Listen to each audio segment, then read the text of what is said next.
Welcome to Wrong Time Watch. My name is Kevin, and today we're looking at the Seiko SJE093. MSRP for this watch is $3,500, and this is one of 1,965 pieces. It's a limited edition. You can see the limited edition number right here. So this is number 465 of 1965. The watch is made in Japan. There's some more information on the case back here, which is a little hard to see at the moment.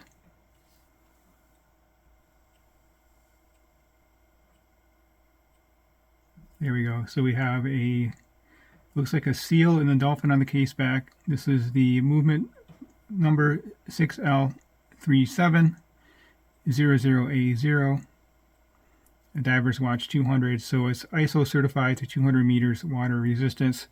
Some watches just say 200 meters on them, but it's not actually divers rated, so this will for sure work down to 200 meters of water resistance. So on the bottom of the watch here, right above the 6, you can see it says DiaShock 26 joules. Now this movement is a thinner movement, which allows the watch to be thinner overall. So before we get into the specs, I believe this is the best 62 mas watch to date. It very, very closely replicates the original in the size of the watch, the look of the watch, even the strap. The strap looks just like the original Tropic strap. This one is silicone, unfortunately. It's not rubber like the original strap. And I would consider this watch to be almost perfect, except for that one thing. Over the years, 2017, the SLA017 was the first of the 62 mas recreations. That was limited to 2,000 pieces with a $4,000 price point. And there were numerous others after that. We had the SLA037, that was $6,300. We had the SLA043, that's $4,500.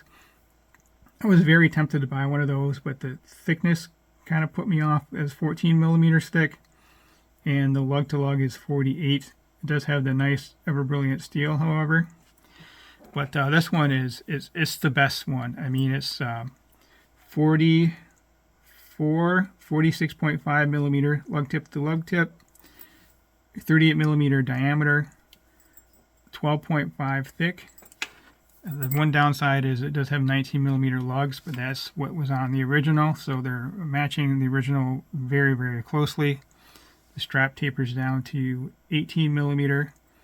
You have a 6.5 millimeter signed screw down crown. The original crown was not screw down back in 1965. And as the watch is right here on the factory strap, weighs in at 90 grams. Yeah, so the original was rated to 150 meters water resistance, and it did not have a screw down crown. This has a sapphire crystal. Original had hardlex.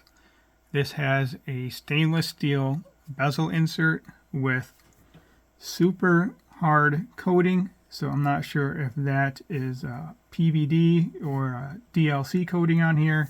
All I could find is that it's a super hard coating. I would guess it's probably PVD coated, but it looks very cool. It looks a little bit different than ceramic, and I'm constantly wiping fingerprints off of this bezel. Kind of a fingerprint magnet there. But I really enjoy this watch. I really like how this watch looks. It's kind of funny because I really prefer flat sapphire crystals. I prefer watches without a date window, and I prefer watches on a bracelet. But with this style of case, these style of cases, they never look good on a bracelet, in my opinion. They just look great on a strap because you have that straight across lug there. It's got these squared off lugs here, so the watch looks larger on wrist than the 38 millimeter diameter would indicate. It does have short lugs. It wears very well, but it doesn't look too small. That was one of my concerns with this watch, is that it would be too small on wrist, but I think it's a perfect size. I think it's a great watch. My biggest complaint with the watch is this strap. It's really long, but it's meant to be a dive watch. And with my small wrist, this thing is always hanging out. And then the silicone straps are not, they're not comfortable to me. Ever since going to a FKM rubber strap, that's the way to go. So I really wish Seiko would have created this strap as a either FKM rubber or a natural rubber strap, and I would be totally 100% happy with this watch. Yes, the price, you know, it's expensive. All the nice watches are expensive. Is it worth it? I mean, no, I guess not. But is a Rolex Submariner worth it? Not really. I mean, is any watch over $100 worth it, or any watch over $300? I mean, I bought this thing 15 years ago for 130 bucks. That was a heck of a deal. Now these things are $300. I mean, if you're just buying something to tell the time, then anything over $100 is not worth it. You know, just buy a Casio G-Shock, right? Buy that, and you can tell time for the rest of your life with a plastic watch. But that's not what the hobby is about. The finishing is amazing on this watch. The styling of the watch, the crystal distortion, the sunburst dial, that framed in date window. I mean, everything about this watch is almost, I mean, it's perfect. I really enjoy this watch. I'm happy that I was able to purchase one. Like I said, I did buy this used, so I got a little bit of a discount off of the MSRP. So that improves the enjoyment for me a little bit more. It does attract fingerprints though, but so does any polished watch. Drilled lugs, again, nice and thin, 12.5, and that includes this domed sapphire crystal. So if it was a flat crystal, it'd be a little bit thinner, but you wouldn't have this cool look to it. I dream about like simpler times, like, you know, being alive back in the 60s, going diving or hanging on the beach or whatever. At least I think the times were simpler back in the 60s. I don't know. I wasn't born yet, but a very cool watch. I'm going to see if I can get a rubber strap that matches this style, maybe a little shorter. But I'm going to play around with some different straps on this watch.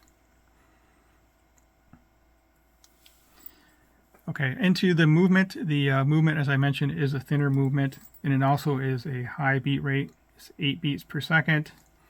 Get 45 hours of power reserve. The stated accuracy is not the best, but I personally really don't care about the accuracy of a mechanical watch.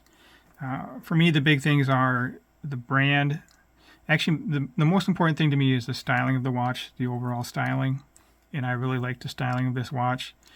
And then I like legibility. I mean, you are supposed to be able to tell time easily on a watch like this. Any watches, at least that's my opinion. And then brand history. Seiko's been around since 1881. Very few brands have as good of brand history as Seiko. It's still an independent company. A lot of the old Swiss brands are parts of other brands now, so they've lost, not that they lost a history, but just adds a little bit more to the company if they're still an independent brand. All right, let's get this on wrist, and then we'll check out the lume. Let's take a closer look at the dial before I get it on wrist. Again, the light play on this thing it's just amazing, and the distortion. A watch with just a regular domed crystal, I don't care for at all. But the box dome, you still get the legibility in the center here. And then when you angle the watch, then you get this distortion along the edges. It just looks very cool. And I'm mostly a fan of no-date watches, but this watch is it hasn't really changed my mind, but it's kept me open to watches with dates as long as the date window is framed in or boxed in like this. Then I I don't mind it. I don't prefer it. I still prefer no date, but this looks really good. Some other watches that just have a cutout in the dial, I don't necessarily care for that. My SKX, for example, the dial's just cut out, and then the date, shows through. But the SKX, it's it was $110, $120, $30 watch, but they're not more expensive now. And then we have these applied indices. Actually, I'm not sure if they're applied. They look to be applied. Some watches like this, the indices are actually stamped from the backside. But regardless, it's a great looking watch. We have Lumibright applied to the hands, the indices, and then that lume pip there at 12 o'clock on the bezel. Unidirectional bezel, of course. Let's rotate this thing.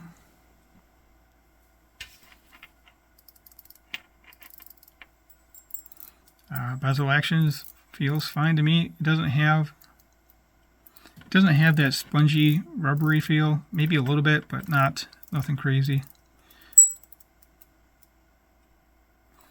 Yeah, the little tinking noise, that was this metal keeper. That's something else I don't like about this watch. The Tropic rubber straps have rubber keepers.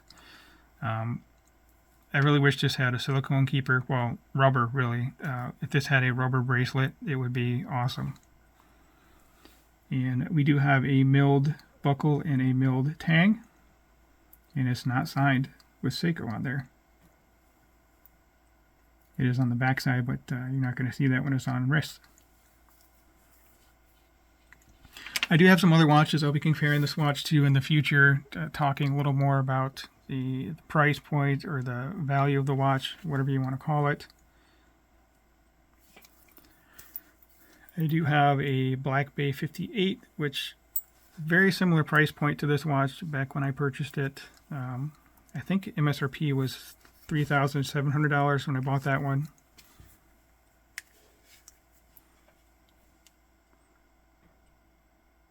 Yeah, I think I already had this on wrist, but we'll put it on wrist again because it's such a good looking watch. I have a 6.5-inch wrist with a 52mm wristband. And again, the diameter on this is 38, which I've always thought any dive watch under 40 or under 39 would be too small. I have my Black Bay 58, which is 39mm. I think that's perfect size for me, but this is right in there, a really good size. The thicker shoulders, I think, kind of make the watch look a little bit larger.